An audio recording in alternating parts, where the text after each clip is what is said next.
لله رب العالمين. الصلاة والسلام على رسوله الكريم وعلى آله وصحبه أجمعين. أما بعد، قال الله تعالى في القرآن المجيد والفرقان الحميد: أعوذ بالله من الشيطان الرجيم. بسم الله الرحمن الرحيم. قل إنما أدعو ربي ولا أشرك به أحدا.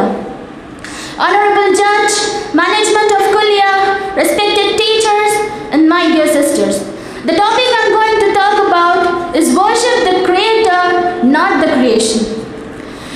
Everything in this world has a purpose of its existence, and the purpose of creating mankind is to worship Allah subhanahu wa ta'ala alone. As Allah ta'ala said in Surah Al-Dhariyat, verse number 56, وَمَا خَلَقْتُ الْجِنَّ وَالْإِنسَ إِلَّا لِيَعْبُدُونَ. I have created jinn and men only to worship me. And people did practice this in their early ages. But as the time passed, so many different cultures, religions, and philosophies took place. As a result, the man went astray and started worshipping Allah's creation. Dear sisters, the basic message of the divine religion Islam is to worship Allah subhanahu wa ta'ala, as everything around is the creation of Allah subhanahu wa ta'ala, who is the creator of the whole universe. It may be said that Islam calls man away from worshipping creation and invites towards the worship of the Creator only. He is the only one who deserves man's worship, because by only His will that the prayers are answered. Dear sisters, if a man prays to a tree and his prayers are being answered, it's not the tree who answers his prayers. It's Allah subhanahu wa ta'ala who allows the circumstances for the prayers to be answered. Similarly, prayers to Jesus, Buddha, Krishna, Saint Christopher, Saint Jude, or even to Muhammad sallallahu alaihi wasallam are not answered by them, but by Allah subhanahu wa ta'ala, who is our Creator. Prophet Isa alayhi salam didn't ask his followers to worship him. On the contrary, he commanded them to worship Allah subhanahu wa ta'ala alone, as the divine book states in Surah Al-Ma'idah, verse number 116.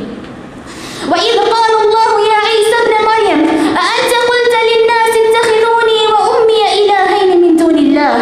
When Allah will ask, O Isa, son of Maryam, did you say to men, worship me and my mother besides Allah subhanahu wa ta'ala? قَالَ سُبْحَانَكَ مَا يَكُونُ لِي أَنْ أَقُولَ مَا لَيْسَ لِي بِحَقٍّ. He will say, glory to you, I could never say what I had no right to say.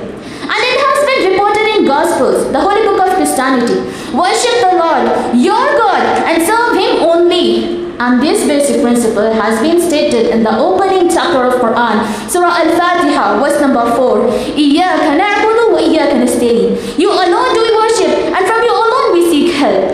And it comes in hadith, Rasulullah sallallahu alaihi wasallam said, advising one of his companions, Hazrat Mu'adh bin Jabal radiyallahu anhu, he said, لا تشرك بالله شيئا وإن قتلت أو حرقت. Do not make partners with Allah subhanahu wa ta'ala, even if you get killed or get burned in the fire.